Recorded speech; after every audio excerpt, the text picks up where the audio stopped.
Hello everyone, Carlos here from the Trusted Sec Research Team. So today I want to talk to you about enumerating advanced audit settings. As we are gaining situational awareness when we land in the system, it is very important for us to know what actions that we take are going to be logged and reported. This will give us an idea on how we can operate in that system without getting detected.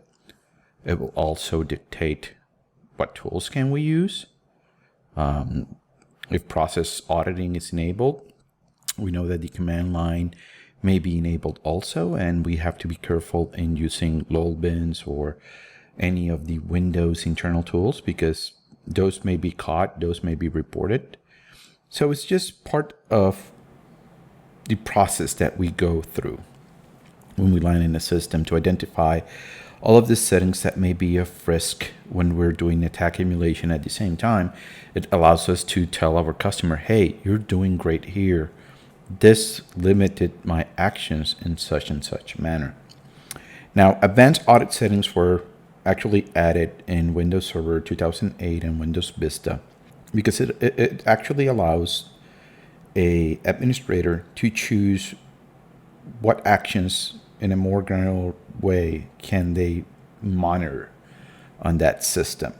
Once those settings are set up in a group policy, either local or via Active Directory, they get pushed to the system, they get applied, and they're actually stored in the registry in a registry key called HKey local machine security policy, and inside of that there's another key called Paul ADTEV, where all of that stuff is hidden from a regular user. Now, if we're in the system, we can actually list each one of those advanced policy setting categories using Audit Paul. So here I can just do Audit Paul. I'm going to do a list in this case, and I'm going to subcategory give me all, and I'm going to do /v so we can see the GUIDs for each one of those. When I run this, I can see all of the different actions that one can actually audit on a system. As you can see, it's quite big list here. Now, as a regular user, if I try to, for example, get what has been set on the system, we can see that it's quickly going to tell me that I require administrative privileges. So if I'm an admin, I can actually just list each one of these, and I can see success and failure.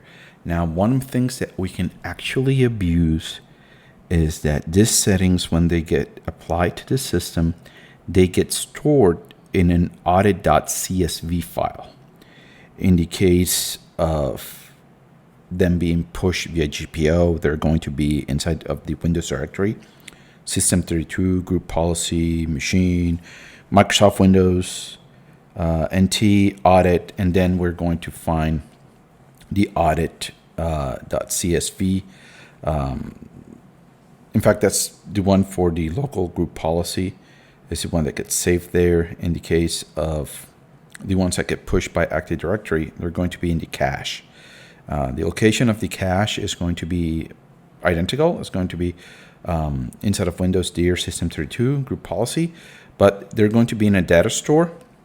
There's always going to be an index of 0, and then we have sysvol, the domain, policies, and then for each one of the GPOs, they are identified by the GUID.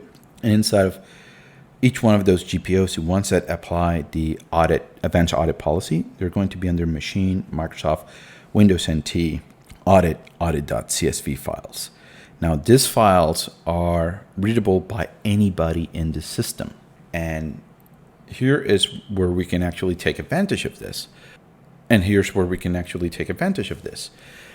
Adam from the research team, he actually wrote a BOF file that we can actually use to pull this information. It will go through both locations and find this. So if you guys are using our situational awareness box, you can do help, and you can just do help advanced audit policies. And here we can see that is this command retrieves advanced security audit policies set in the group policy of the local and or the domain, and it will show all of that information in a CSV format. We're hoping that in the future we're going to be able to do callbacks for BOFs, and we can grab that data and further present it and take actions on it. So if I do advanced audit policies and I run this on this target system, I'm going to get them all. And right now, if you look here, I'm not running as administrator. There's no asterisk around the user. So this means I'm running as a regular user. And I'm getting all of the information of what is actually enabled. I can just copy paste this, put it in a CSV file to look at it in a prettier way. Or I can just go for specific ones that are related to my tool set. Now, I do hope that you guys find this useful. We do find it useful on our side. Inside of our internal framework that we use, we actually do the same technique. The only difference is that in our framework, we use this for what we called railguards, where we actually parse all of this information. We already have a list of actions that we normally take on a system, and we're able to provide warnings to our users like, hey, be careful, this type of action is going to be logged. Hey, don't execute such and such plugin from our framework because these actions are going to be logged and may lead to detection. So as you can see, this can actually be leveraged with any other system. In this case, we're just showing it off for our situational awareness BOPs that we make available to you. But this could easily be implemented, let's say for Covenant. This could be implemented for any other framework. It's just a simple search, find the audit CSVs, collect all of that data, deduplicate that data, and then just present it to the system, to the user. And then you could do what we do. We use it for railguards, where you can actually provide warnings to your users.